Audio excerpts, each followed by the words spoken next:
this next question is a sort of one that I'm sure an awful lot of fans might not be totally aware of. Figures regarding money are bandied around like confetti these days in football, but we know roughly what we got in terms of, by going up to the Championship, we got about 4 million, wasn't it, from the Football League. But are the teams around us, they're obviously at a greater advantage than we are when you've got Queen's Park Rangers getting, you say, 50 odd million. So well, how do we cope with that? Well, we have to cope, and I thought we coped very well against them because we was disappointed to get beat the 1-0 on the day when I thought we had every chance of winning that game. So I'm not standing on the line thinking big brother, the big money boys next to me in the dugout, we got 11 men, they got 11 men, but where it becomes harder for us is that Harry, God bless him, and he's been in my position before, so he knows, but when you're at QPR you go and get players that and are 100% sure, because they've been in the Championship, that they are Championship at least players, stroke Premiership. Whereas we have to go and guess a little bit more. We have to guess because we're not going to get a ready-made Championship player because they're already beyond quite a lot of money salary-wise. So we have to guess, and sometimes we guess and get it right, and sometimes we guess and get it wrong. That's the nature of where we are. But I'm just proud that we are competing at the minute. It would look that Derby and Middlesbrough, because we got beat by 3-0 and 4-1, that we're miles away. We're not, because even in the Derby game, second half we came back and we gave it a right go. At Middlesbrough we got the first goal. One was a penalty for them, one was a judgment from one of our defenders from the corner. And yet we was in that game. We had as many shots on target as them. So we're not a million miles away, but you can't make excuses every week.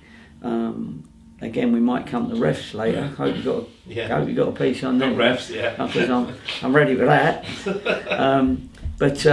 So we mustn't worry about that. You're going to have ex-Premiership clubs that are still on millions in parachute payments, and obviously the more you're in the Premiership stroke Championship, the more that finance builds up, and then they can go out and get players for so many millions, 5 million, and put him on 50, 100 grand a week. I mean, Doncaster and Federico Makeda sort of springs to mind. I mean, we presumably wouldn't have had a chance to get him for purely financial point of view. Yeah, well, it depends on, and I don't always think this is a good idea, as to whether you've got a sugar daddy who's putting his own money into the club. If that person's doing that, then obviously you're going to have more than what comes through the gate, as it were. And so, with us, we're trying to run a prudent business, a business that's not going to put the club in any jeopardy anytime soon. And I think that's the way to do it, and I enjoy doing that way. I don't want to be put under pressure to suddenly someone say, here's a particular amount of money, make sure it works. Do you know what I mean? Because he's gone back now through a hamstring, hasn't he? So, that's right. That hasn't quite worked for him. So I don't know. Other people will have their reasons for how they get their finances, but we run the club. The club gives me what it's got at this moment in time, and I'm happy with that. And but everybody's got to realise, obviously, that's lower than everybody else by a million miles in the Championship. But in a way, that gives you something to go for, really. The fact that we are so behind in everybody else's budget, on everybody else's budget, that why can't we be the David of the David and Goliath financially and still compete? That sort of gives you a little buzz as well, the fact that we are competing with some of these big boys without necessarily getting a result yet. But that's not all our fault either. Q. No, not yet. Oh, okay. Wait for it. Oh, okay. Did you find when you were at Bristol City and you had the same experience from League One to Championship. Did you find it as difficult in Bristol as you finding it here to get the run going? Yeah, I think we did near enough early at the early part, and at this level you can always get beat 4s, 5s, 6s, but still do okay, because teams suddenly, when they get their tails up and they get a couple of lucky ones early, they then go for the throat, and they're good enough to do that. Bristol City was a slightly higher budget, of course, and we was able to bring in people for £1 million with Trundles. As far as Trundle was concerned, we brought in centre forward Jim. He went to Cardiff. Maynard.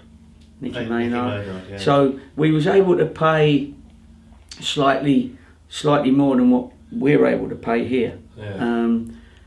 But again, it was a team built on spirit.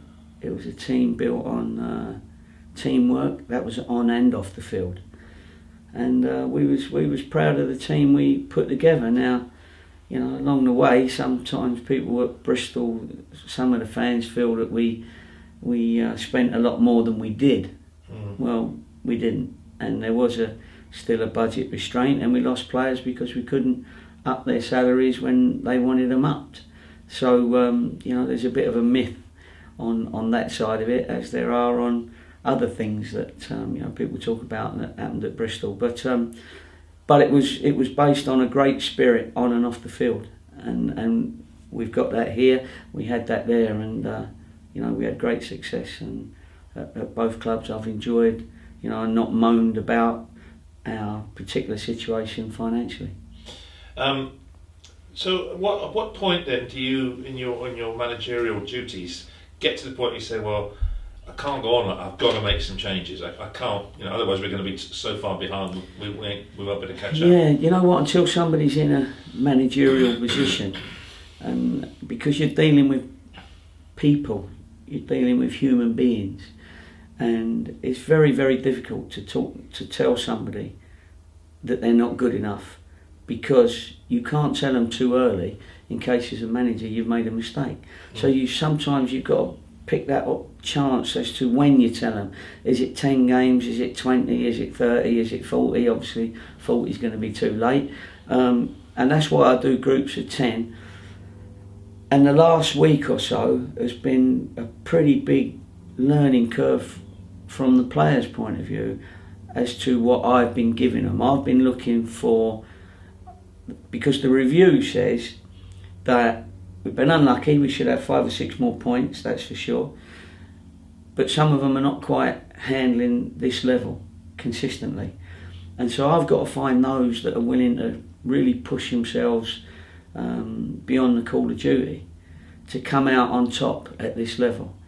And so you push and you push and you push, and you lose some along the way, but the ones that come out at the end of it are the ones that have got that mental toughness and will get you through. At all clubs, I took over Bristol City when they were bottom of the league. I took over Yeovil when they were second from bottom, certainly in the relegation spots. I took over Northampton when they'd lost a lot of games and were believed that they were going down. And I took over Peterborough when they'd gone down, and I took them up the season after they went down. So it was a rebuilding. And what it is, you've got to find those players that you can rely on, that you trust, that will give you everything, and then you stay up, and then you stay up. And that's what I've done with all those clubs. So lucky enough, touch wood, I haven't yet had I've got to touch it, sorry. I haven't yet had a relegation on my CV, although teams that I've joined were in perilous situations. So that's how I do it. We need the warriors now. We need the ones that, as I said, go beyond that call of duty for the cause.